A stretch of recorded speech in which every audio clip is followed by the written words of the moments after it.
To understand Lauri Markkanen, you have to get the uniqueness of Lauri Markkanen. And we'll do that next on Locked on Jazz. Bum bum bum bum bum bum bum bum bum bum bum.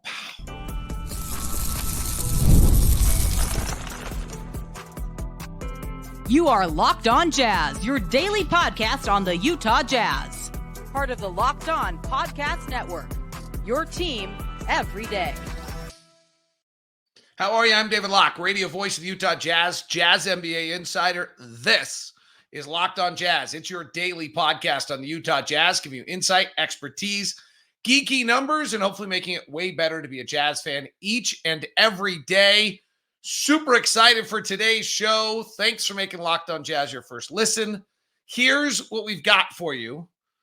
We're going to dig into Lauri Markkanen. Leaf did a nice job on that last week. And then Tim Lacomb joins us to start off the first of our offseason interview series. Craig Bolerjack, Tim Lacomb for 2 episodes this week, Bowler for 1 episode and 1 more episode next week. Then we'll have Michael Smith, Thurl Bailey, Ron Boone. So exciting to have all these guys coming on, getting you ready as we are a little less than 15 days away from the NBA season getting going with training camps and all of that. So awfully exciting times. Thank you to the everydayers. You make this thing work. And as we mentioned, we are free and available on all podcasting platforms. So that's what we've got for you. Today's show is brought to you in part by our friends over at FanDuel. Now through September 22nd, all FanDuel customers can bet $5 and get 3 weeks free trial of NFL Sunday Ticket from YouTube TV. Visit FanDuel.com. All right. I thought Leaf did a nice job on Lauri. I did a show earlier this year on Lauri. And then I was reading this weekend my favorite Substack. I have 2 favorites, Katie Heindel's Basketball Feelings and Michael Shearer's Basketball Poetry. Katie's is more feelings. Michael's is more kind of X and O-y. And Michael does incredible work. Both of them are about to do work for Locked On. So I'm totally biased on this or backing it up. But Michael did a piece earlier this year on Lauri. And this was about midway through last year. And it's pretty fascinating. So there is something about Lauri that is different than just about, not just about, there is something different about Lauri than every other primary scorer in the NBA. And that is his field goals are all assisted. They're all assisted. And what's really interesting is that this stunned the NBA a little bit 2 years ago when all of a sudden Will Hardy brought this out and was playing pin downs and off balls and doing all this action with Lauri that nobody else in the league had done and nobody had done with Lauri. And the 7-footer's coming off the move on his picks and getting his actions.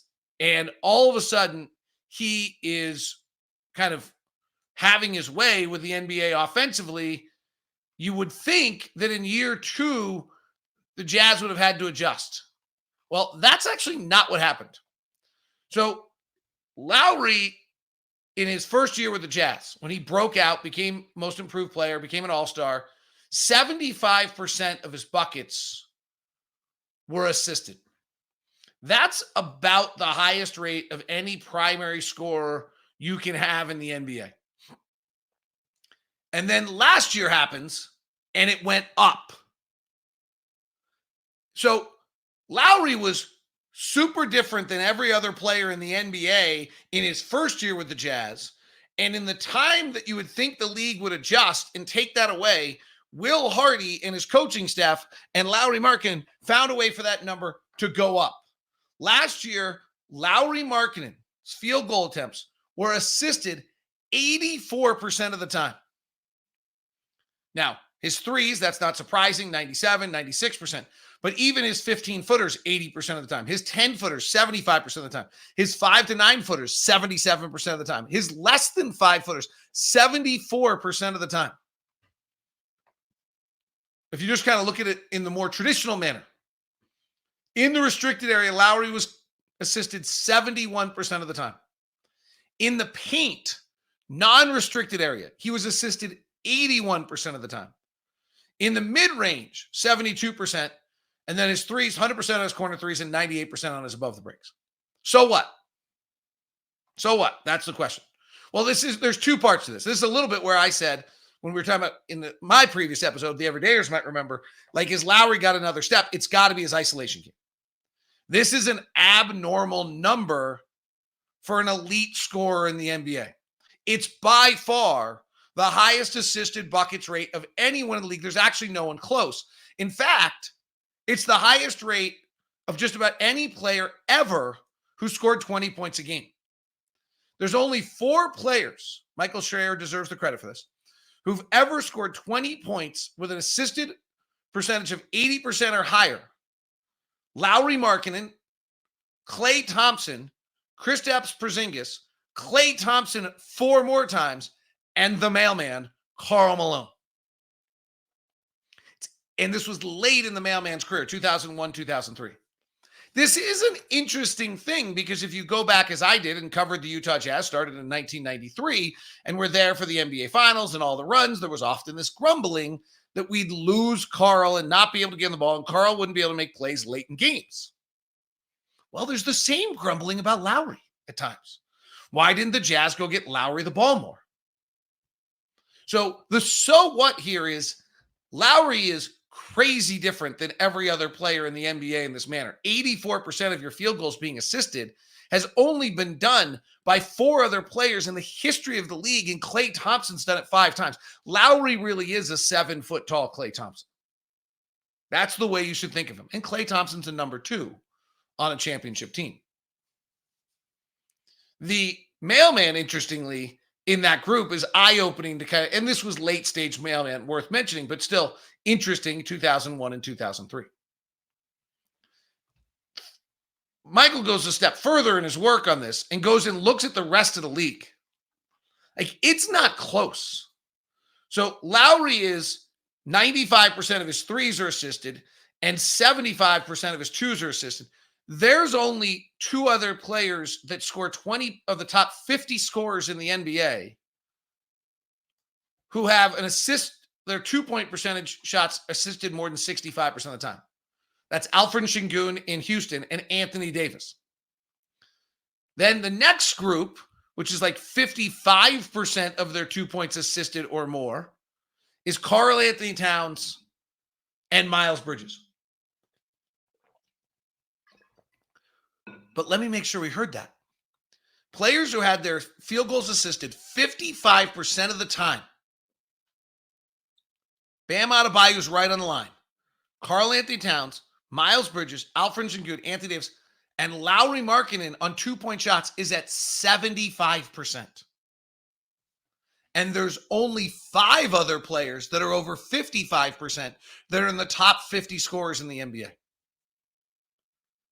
So he's really different than every other scorer in the NBA and how he does it. Now, Will Hardy deserves a lot of credit in how the Jazz have been able to create this and able to do this and able to be successful with this and create this for him. But on the other end, if you think of the most deadly scorers in this league, Luka Doncic has 15% of his 2-point shots assisted. Shai Gilgeous-Alexander's at 25%. Donovan Mitchell's at 25%. Dame Lillard's at about 20%. De'Aaron Fox is in around 18%. Anthony Edwards is at about 30%. Ja Morant's at 28%. Those are guys who can go get it, who just have the capability of when they need to go get a bucket. And that's the next step for Lauri. But the understanding, I think, that I didn't do a very good job of in my previous show on Lauri, the next step, is how dramatically different he really is than every other player in the league. And so when I make this comment, well, he's got to pick up his isolation game. He's got to be able to get it. And these are the things that I think will be important this year, and let him get his opportunities and chances, so that if it doesn't come through, it doesn't come through. It's fine. Because he does need to develop this. If you're really going to be a go-to guy and be able to win ball games late. Like, I think Anthony Davis is close just with some of what he can do in the post. Şengün, I don't think of that. Miles Bridges, I don't think of that. Karl Anthony Towns, I don't think of that. Bam, I don't think about that yet. Pascal Siakam's borderline. He's kind of in the next range. Embiid, yes. Kuzma, Jokic, probably yes. You can debate whether Giannis is there. But those are the only guys that are above 50% of their field goals being assisted that you really think of as guys that can go get it. So the so what here is let's make sure we understand how truly different Lauri is than all the other players that scored the top 50 scorers in the league, and what a big difference that is if he suddenly becomes an isolation player. It's what he has to do or what he needs to do to become that player, but it is dramatically different than what he has been doing. Good work by Michael Schreier, Basketball Poetry. Go check that out. I'd suggest if you want to pay for a Substack in basketball, that would be one I would be willing to do. All right, coming up, Tim Lacomb joins us for our first of the offseason interview series. We'll talk about players he's most excited to see, the draft picks, what he feels of them at this point. What does he think of Cody Williams? Whose season is most important upcoming? All of those things as Tim Lacomb joins us here on Locked on Jazz. The Monday edition of Locked on Jazz is brought to you by our friends over at Murdoch Chevy, located at in Woods Cross, also in Logan. The Chevy truck, it's Americana. The Chevy Suburban and the Tahoe, well, that's the Utah County Assault Vehicles. You know the Chevy brand. It's all there for you. And the new electric Volt has people all fired up. The SUV lineup is complete, from the Blazer to the Trailblazer to the Equinox to the Trax. And we talked about it earlier, the Chevy truck and the Silverado truck. Chevy's got the lineup of cars. It's got Americana, and Murdoch's got 80 years of Utah there for you. So check it out in Woods Cross, right off the freeway, or all the way up in Logan. Feel free to email me first so I can give you the VIP meeting at either of those two locations and get you what you need at Murdoch Chevy in Woods Cross or in Logan, and get your Chevy truck ready for the winter coming up over at Murdoch Chevy. Today's show is also brought to you by our friends over at FanDuel. FanDuel is the official sports book of Locked On, and FanDuel's got amazing things going on, plus great NFL excitement. But right now, through FanDuel, you can get America's #1 sports book. You have a chance to do something a little different. Through September 22nd, all FanDuel customers who bet $5, so get it done this week, you get a 3-week free trial of NFL Sunday Ticket for YouTube and YouTube TV. And then with YouTube TV base plan, you'll be able to watch every regular season Sunday afternoon out-of-market game. And all you need is a Google account and a current form of payment, and you can cancel anytime. Visit FanDuel.com, America's #1 sportsbook. If you want to get in on the action tonight, a little Monday night football coming up for everybody. The Falcons and the Eagles. The Eagles are a 5.5-point favorite for you in that one. There's a bunch of other little fun gigs you can play on that. Also, if you want early season NBA or WNBA action, Caitlin went nuts again last night. So feel free. It's all at the FanDuel Sportsbook. Check it all out. Get into the action and have some fun over at FanDuel. Joined now by the radio pre-halftime post-game show analyst coach Tim Lacomb. And Tim, last time we were together, NBA draft 4-hour live special on Jazz Plus. Then we went out afterwards because to us it was really a pretty fabulous night. We went in wanting Cody Williams. Couldn't believe Isaiah Collier was slipping. And we're like, if you can get Isaiah Collier at 29, you got to grab it. And then, in all honesty, I don't know that either of us, I don't want to put words in your mouth, we're huge Kyle Filipowski fans. But I think that's when we were thinking about him at like 19, 20, 21. That skill set at 32, he's going to have some tough things he's got to figure out. But he's got a skill set that at 32. So it all felt, as we went out that night afterwards in raging nightlife of downtown Salt Lake City, that, wow, that was a heck of a night. We now have seen those players in Summer League. Let's start there, Tim. Cody Williams, now that you've seen him in Summer League, what's your feeling on him and what's your hope for the season? Well, I really like Cody Williams. I think I really kind of drew into him at the start of last year, size, skill level. And then I love his brother. I mean, his brother's so good. And I think one of the bright young stars in the league. So when you compare the age, body type, size, all that, I think the sky was the limit for me in my mind. And, obviously you get these guys in a situation like Summer League, and we've seen, countless Summer Leagues where really good players go in there, and it's, for every one of them, they got to find their way. I like the way Cody fought it. And I thought that in the Summer League, that some of the things that I really drew to, again, that size, that skill level, the ability to affect the game in more than just one or two ways, really kind of stood out. So we were ecstatic. That was a high five between Locke and Lacomb when Cody was available, because I think he was a guy that you really kind of liked, the way that he translates to this current day of the NBA. So I was thrilled about it, and he's definitely a guy I'm encouraged about as he starts to gain bulk and strength, which we've seen young rookies do. All right, so I have a positive and I have a negative. I want your thoughts on what I saw out of him in Summer League. Okay. So I'll start with the negative and then I'll go to the positive. So the negative was that when we watched him at Colorado, he was really almost subservient to his teammates. And you were like, okay, well, Lampkin's a senior and De Silva's on that roster and Simpson, all guys who in their own right, I like, but it felt like, okay, yeah, he's just playing his role. He's doing the right. But I thought at times in Summer League, he was subservient too. And I didn't want him to be subservient to anybody in that setting. So there was a little concern that he doesn't have like the oomph or the takeover or the kind of alpha aspect of him. Any thoughts, fairness on that?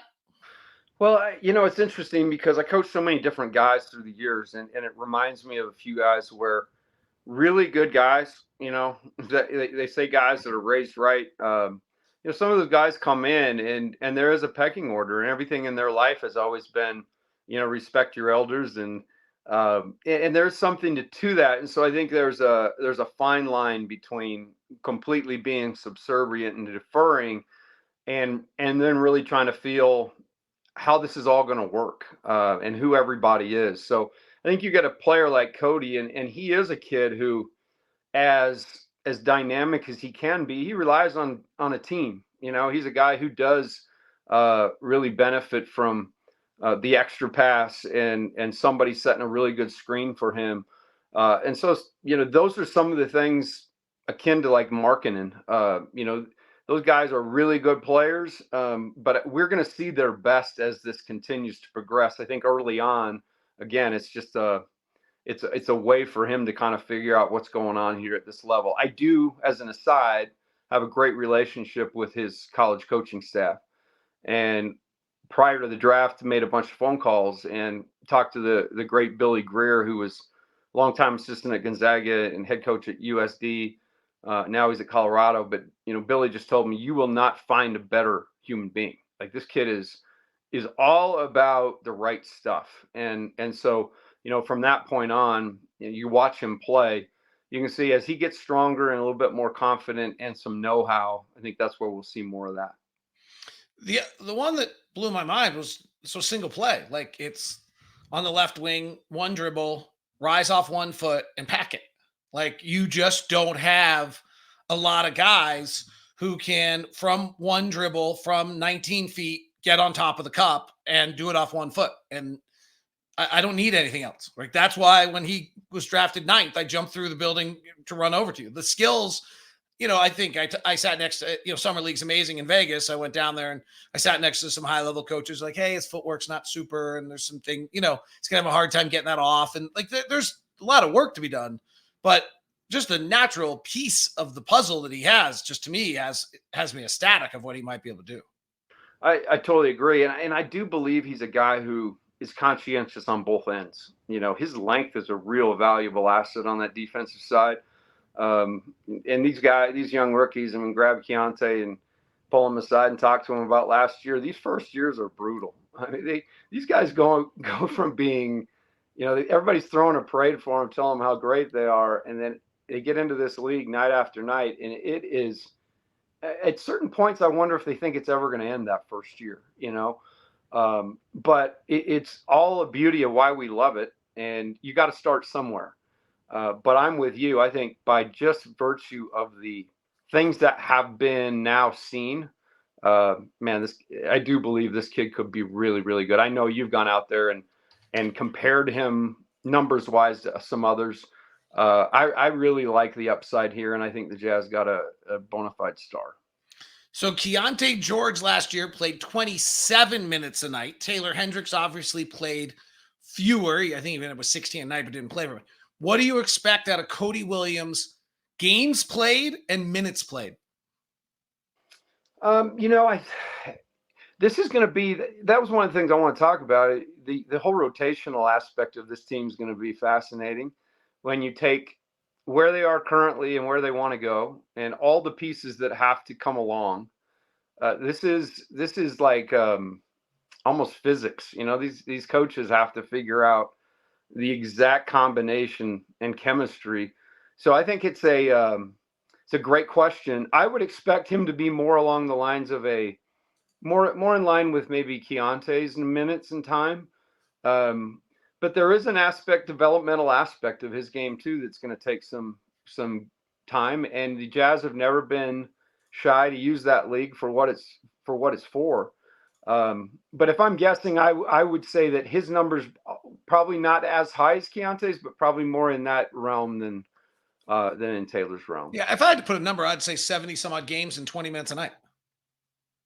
Right? Like bench backing up Lauri slides. The better he plays, the more Lauri slides to the 4. Correct.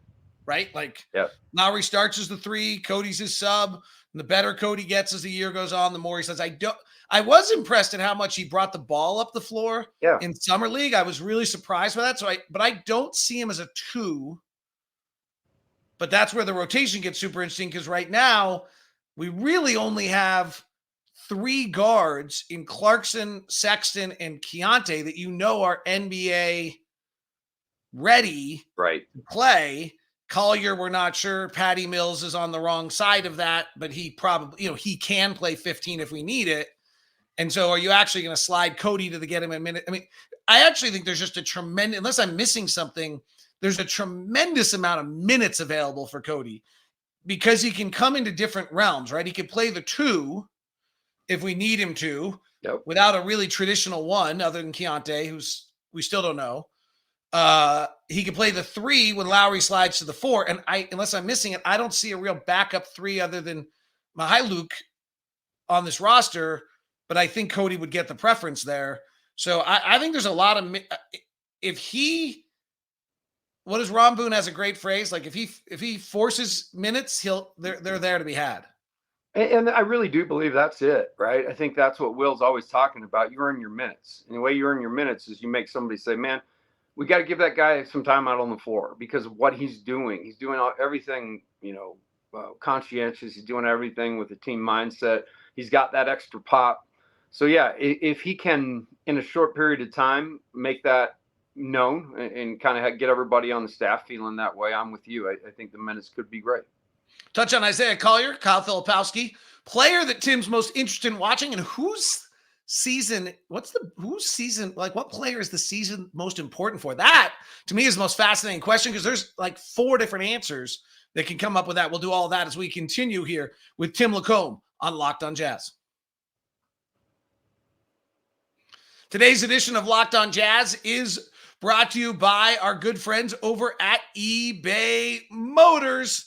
eBay Motors, your ride or die. Keep it alive, keep it going, and keep the passion and the love of your automobile that gives you a championship ride. And do it with eBay Motors and the Guaranteed Fit. Whether it's superchargers, roof racks, exhaust kits, LED headlights, or more. Whether you're into speed, power, style, eBay Motors has you covered for more than 122 million parts. The number 1 ride or die with eBay Guaranteed Fit. Your part is guaranteed to fit your ride every time, and your money back, because with eBay Motors, you're burning rubber, not cash. With all the parts you need, all the prices you want, it's easy to make your car the MVP. Bring home huge wins. Keep your ride or die alive at ebaymotors.com. Eligible items only. Exclusions apply. eBay Guaranteed Fit. Available to U.S. customers. Today's show is also brought to you by our friends over at Game Time. Download the Game Time app today, Locked On NBA, for $20 off your first purchase. Game Time, it does everything you want a ticket app to do, and that's why Game Time is the official app of Locked On for tickets. When I say everything, all-in pricing, toggle that feature over. Game Time Picks curates the easiest, best places for you to go. Seat views, lowest price guarantee, Game Time ticket coverage, all of it available for you, whether it's a concert, a ball game, you're on the road, you're going to get something. It's Game Time. Download the Game Time app today and create an account and use the code LOCKEDONNBA for $20 off your first purchase. That's $20 off your first purchase. Terms apply. Again, create an account, redeem your code LOCKEDONNBA for $20 off. Download the Game Time app today. What time is it? It's game time. Back with Tim Lacomb here on Locked on Jazz. Locked on NBA, still rolling 30 minutes every single day. Make sure you grab it. All right, Isaiah Collier, what were your summer league impressions? What's your thoughts on this season? So I have to go back and almost admit some a foible, but watching the pre-draft tape, I did not give Isaiah Collier enough time. I kind of got caught up in some of the weaknesses that he has, and unfortunately, they showed a lot last year with a team full of guys that couldn't really shoot the ball. He has the ability at will to get to the paint, get to the middle, and create. And, I kept watching tape and like, why is he forcing so much stuff or, stuff that's not there? And then I started to look at the numbers deeper and saw what his options were when he kicked it out. And they weren't great either. What I was really impressed with Collier, when you look deeper into the numbers, is his assist percentage. He was 30% last year on assist percentage. The plays that he created the ability to get an assist for somebody. And I just think that speaks to his dynamic ability to get to the middle of the floor, get to the paint. And we watch it every night. It's what the NBA is about. It's what everybody's trying to do, is collapse the defense, create to the ball, and allow that ball to freely move to somebody else that's open. And so he's got that skill. That's an elite skill. I do think akin to a Colin Sexton, he's a guy that's driving a Lamborghini around with a learner's permit, and it's fine. He can get to A to B, but I do believe over the year he's going to learn some great lessons, and I think we'll have, through the development and just the experience, we're going to have a more seasoned guy. And I think all of the really good things he does on the offensive side will show. The summer league, I was impressed. I thought he did exactly what he had to do. The shot will be here and there, but I think more than anything, this season for him is about getting acclimated and making good decisions. It will be interesting to see if he learns how. He's gonna have to learn how to play 15 minutes a night. Yeah, that's hard. That's a big adjustment, right? He's probably for a guy like him he's played every minute of every game probably his whole life. Right, and now he's probably, my guess, if all goes well and he has a good camp, he comes in for Keontae at like the 3-minute mark of the first quarter and plays till about the 4 or 5 minute into the second quarter in a 6-7 minute stint. And then he does that twice a night. And that's like where this gets so hard on these guys, is doing that. Quickly, Filipowski, what's your thoughts? Filipowski, again, not a guy that I necessarily loved in the draft. You start looking about, one of the guys internally, the Jazz, told us that look at his numbers and look at the Linux numbers. And that was enough said. I did that. I started to kind of look at him differently as a facilitating big. And then I thought his summer league was great. So count me in intrigued by Filipowski, excited to see how that can perhaps mirror what we saw from Kelly, last few years. All right. Who is the player you're most interested in watching? This is different than the player who you think it's the biggest season for. Who's the player you're most interested in watching? I, this year, am most interested in watching Keontae George. Because I don't think, we just spoke about the difficulty of year one. And I think we saw some of that with Keontae. I think last year there were a lot of moving parts. There was a lot of, for him, a lot of ups and downs, but I thought he weathered it pretty well. I thought he got better as the season went on. But this year now, coming back, having a full off season to prepare, understanding what he's getting into, having played that position that was fairly new to him, I'm excited to see what he can do. I do believe that we're going to see a different Keontae George, probably a little bit more pop. And like you just said, a little bit more, less defer. And hey, this is because I see him as a guy who can, can hold a lot of that. And so I think this is a year where he maybe starts to take some of that on. I would like to be able to, I've said this a lot. I wish I could go into my hard drive and wash away every minute I watched him play without Lauri Markkanen and Jordan Clarkson. I think they were unfair to ask out of him. It did leave him with a 39% shooting percentage from the field and 31% from three for the year, which is not, ideal. And so I think that's a bit problematic. Tim has frozen up here. Let's see if he comes back. He has come back. That makes me happy. I think you're good. I talked just long enough to bring you back. How many games into the season do you want to? Are you like, if he shoots 39 and 31 for another year, it's a problem. You're into tough territory. How many games into the season do you check his shooting percentage to see if he's improved his shooting? It does look as though Tim has frozen on us. So we will wrap up this segment here solo without Tim until we can get him back. He's in, though. This is kind of like, if you want a little insight into Tim Lacomb, he freezes in the most zen position. If you're on YouTube, you can see it. But if you're on audio, he froze with his fingers interlaced in almost a Zen-esque meditative pose. He's now, he seems to have popped out of that. We may have him back over here for a second, but we'll see whether or not he comes back. But I'll wrap it up. Interesting thing on Keontae, and I think this is the question. I'm going to talk to Bowler, and we're going to talk to Thurl, and we're going to talk to Michael Smith, and we're going to talk to Tim Lacomb about this, is, okay, so like, I all of us agree that he showed every sign, every burst of every excitement of what he might be able to do this season. And then the next question on this is, now how long do we, into the season, do we actually need to see something? Is if he shoots 39, 31 again, we're like, it's okay. He's still got time. He's showing all the flashes. Do we need it at the 30 game mark? Do we need it at the 50 game mark? Is there an 80 game mark? Does it depend? The opening part of our schedule is pretty tough. Most of our teams are playoff teams and high level teams, and going to be matchups that are very, very difficult for him to see. Tim will join us on the next show coming up as well. And we'll start off with him on the biggest season for what player. And then we'll move into some other things about Taylor Hendricks and some other players like that as we continue. Special thanks to Tim Lacomb. He'll be back with us on tomorrow's show as well. It is Locked On Jazz, your daily podcast in the Utah Jazz. Thank you so much for joining us. Stay with Locked On. Go to Locked On NBA. We've got that for you. It's a 30-minute show every single day covering all the biggest stories. We're not taking a day off during the offseason for you. And Josh Lloyd's Locked On Fantasy Basketball is rolling as well. Thank you very much for tuning in. Those of you on audio, check out those two, Locked On Fantasy Basketball or Locked On NBA. For those of you on video, we're sending you the first ever 24/7 national sports channel, Locked On Sports Today.